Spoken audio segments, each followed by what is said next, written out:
In Sydney, construction labor costs are only about 5% of the equivalent value of a median home. So less than 10 cents of every dollar that gets spent on a property has anything at all to do with the workers who actually built it. And that just means it's all the more outrageous for the Prime Minister to blame this whole thing on the workers. G'day and welcome to Follow the Money, the Australia Institute's podcast demystifying the big economic issues in Australia and putting them in plain English. I'm Ebony Bennett, Deputy Director at the Australia Institute. One for Mum, one for Dad, one for the country. And there has never been a more exciting time to be in Australia. Dead, buried, cremated. Australia's basically done for. We'll just end up being a third-rate economy. You know, a banana republic. Just follow the money. It's the end of the year and summer is here.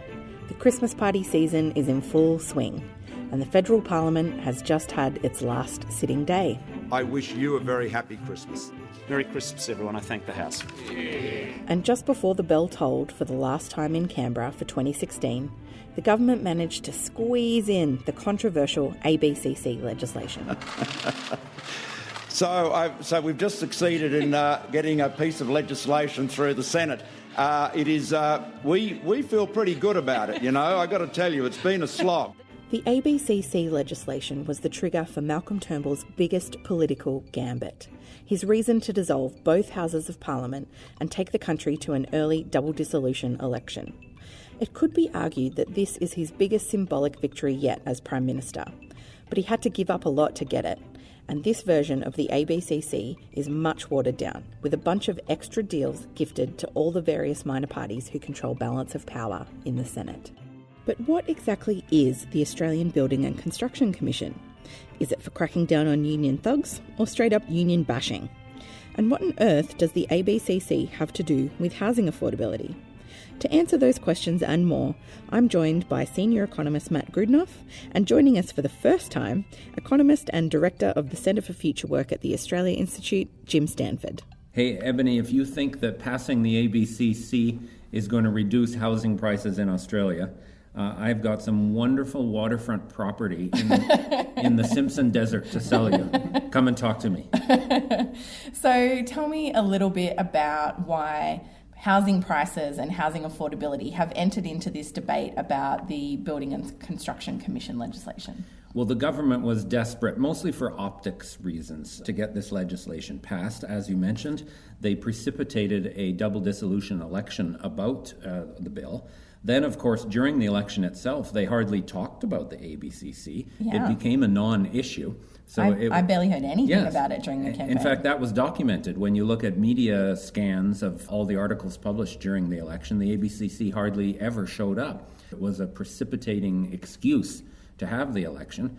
But since they did it, now they have to have something to show for it. So given the difficult politics of the Senate, the larger crossbench, the government was pulling out all the stops, including making deals, one-on-one deals with all of the crossbench senators to get them to support it with bribes that had nothing to do with the construction industry at all. It was kind of pathetic, frankly, to see that sort of pork-barreling politics in action. As part of their effort to sell the bill, though, Prime Minister Turnbull and his immigration minister, Peter Dutton, who always has a way with words, of course, they came out as they introduced the legislation and basically promised that if we pass this, housing will be more affordable. Why are house prices so high in Australia and people can't afford to buy homes anymore? Because so-called union thugs have been pushing up the price of construction, and that's why we need the ABCC. So our goal with some of the research that we did on this topic was to engage with their claims and see, is there any relationship between construction labor costs and the inflated price of housing in Australia? And so what did you find? How important are construction wages in the final cost of a new home? Yeah, it was kind of surprising. The actual labor costs that a construction firm encounters in building something are only about 20% of their total costs. All the rest is on materials, supplies, lumber, concrete, services, other things that have to get purchased in any construction project. So even at the construction project level, the direct labor of construction workers is very small. But then it gets worse because there's very little relationship between the price of the actual construction project itself and what that property fetches on the open market. The housing market is so inflated in Australia that it's about a 2-to-1 ratio between the price you pay for a new home and the actual cost of building it. So that means that the importance of construction labor costs is even smaller at the end of the day. So if you're building a new home, the reality is that this portion of what it costs you, it's actually small in the overall big picture. Very small. It depends on what market you're in, of course. The Sydney housing market is the most inflated. In Sydney, construction labor costs are only about 5% of the equivalent value of a median home in Sydney. Elsewhere, it might be a little bit higher. It's around 7 or 8% in Melbourne. On a nationwide average, it's under 10%. So less than 10 cents of every dollar that gets spent on a property has anything at all to do with the workers who actually built it. And that just means it's all the more outrageous for the Prime Minister to blame this whole thing on the workers. The ABCC is back. The rule of law is back. The bullying and the thuggery will come to an end. So, Matt, if it isn't the union thugs and or, union workers getting paid way too much to build a house, what are some of the problems that are causing the massive problems in the housing market that we're seeing at the moment where heaps of people are getting excluded from buying their own homes?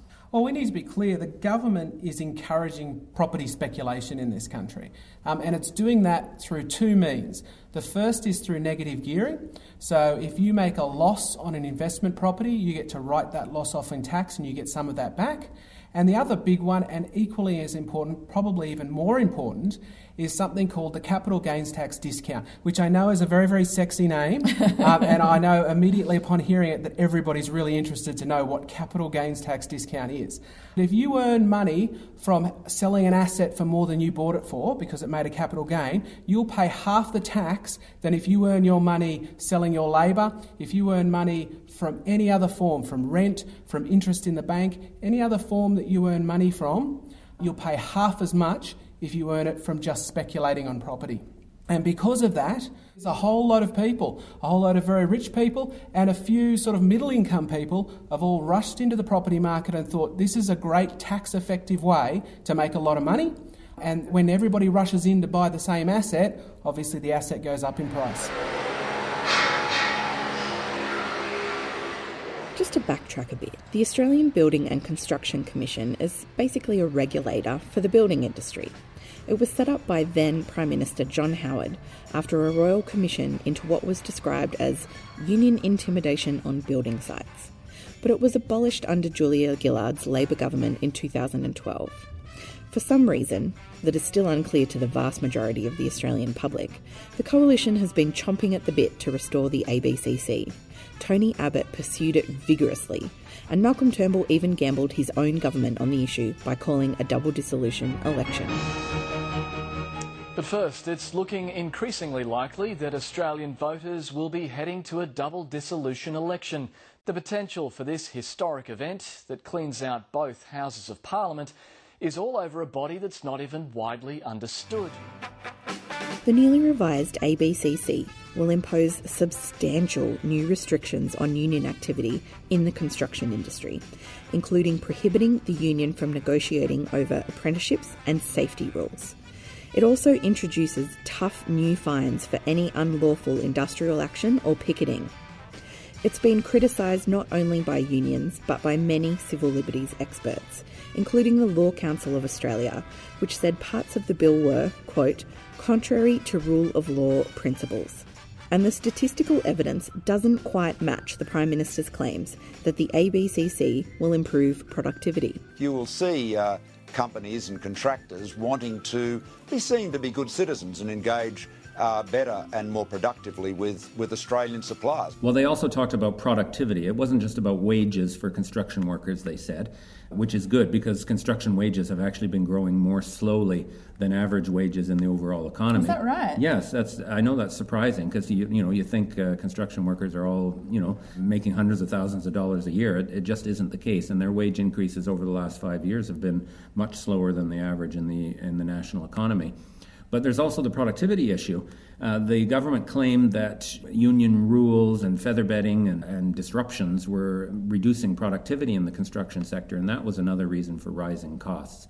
Well, that's not true either. In fact, we found that productivity growth in construction has been going at least 3% a year over the last 5 years. That's pretty fast in historic terms.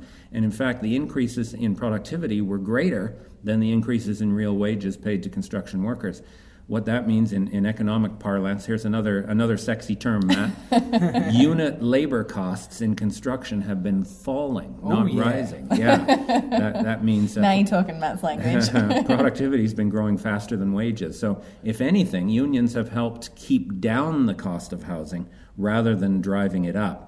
And that reinforces our conclusion that this whole ABCC thing was all about politics. Yeah, and I think that's important. I think most people recognise, and the election campaign proved it, that the government knows that this is not a big issue. The ABCC is not a big issue that affects people's lives. This is more about politics, and I think most people think it's more about the current government attacking its political opponents than anything to do with the cost of housing or, helping people out.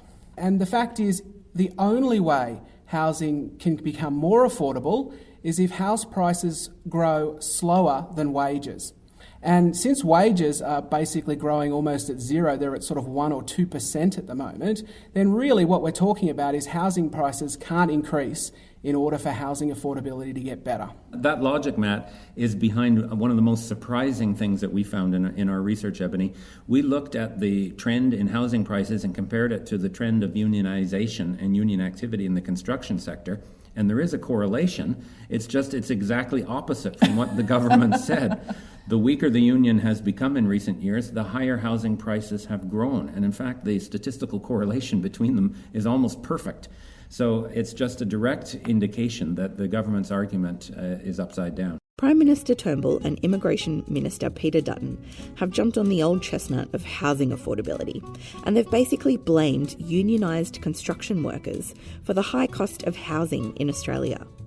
Dutton even said that when young Australians go to an open house this weekend to a unit that they may not be able to afford, they know that unit is more expensive because they have seen building costs increase as a result of the involvement of the unions and bikies. Yet curiously, the member for Dixon is one of Parliament's less publicised multimillionaires, owning 6 residential properties that add up to at least $10 million, maybe even $20 million. He owns houses in Canberra, Palm Beach, Moreton Island and Brisbane. Dutton, unsurprisingly, is one of the most strident critics of calls to end negative gearing. I don't believe the ABCC will have any impact on housing prices one way or the other. And remember, it was largely about the optics, so they actually watered down a number of provisions of the bill in order to get some crossbench senators to vote for it. And so, the actual impact of the thing is not clear, although there are some very, I think, abhorrent restrictions in the ABCC on the rights of construction workers to form a union, to negotiate over issues like health and safety or apprenticeships. They're not even going to be allowed to put restrictions on the use of casual labor in construction sites. It's a very draconian bill, but its actual economic impact, I think, is going to be next to nil. Encouraging people to speculate in property only benefits a small number of Australians. Yeah. And if we have a property bubble and that bursts, then even that small number of Australians will suddenly find that this whole encouraging speculation in the market has been a bad thing. That is, they will lose out as well. Really, governments should never encourage speculation. Speculation is bad for the economy, and the government encouraging it is just crazy. Another sector that could get damaged when the bubble pops is the banking sector, because they've been lending money to anyone with a pulse on the belief that housing prices can only go up and never down. So if you do see a downturn in housing prices, you're going to see the banks taking some bad losses on their loans in quite a hurry. And so just to recap, of all of those problems, the ABCC legislation is going to help with 0 of those problems. That's right. The ABCC legislation is more about attacking the government's political enemies than doing anything in an economic sense. And in a way, what concerned me the most, Ebony, about what Mr. Turnbull and Mr. Dutton said was not just that they were playing politics, in a very shallow way with this issue. it also revealed their complete lack of understanding of the mechanics and the importance of the property boom that we've seen in Australia. It is one of the dominant features that's remade our economy in the last 3 or 4 years, and they clearly have no idea why it's happening and what its potential risks are. And that, to me, is even more worrisome than their willingness to sacrifice sort of fundamental civil liberties in order to score some political points. That's been episode 11 of Follow the Money, brought to you by the Australia Institute.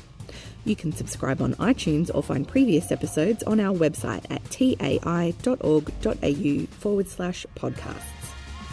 You can find Matt's papers there, or you can follow him on Twitter at Matt Grudnoff, that's GRUDNOFF. You can find Jim Stanford's research at the Centre for Future Work website, that's futurework.org.au, or you can follow him at Jimbo Stanford.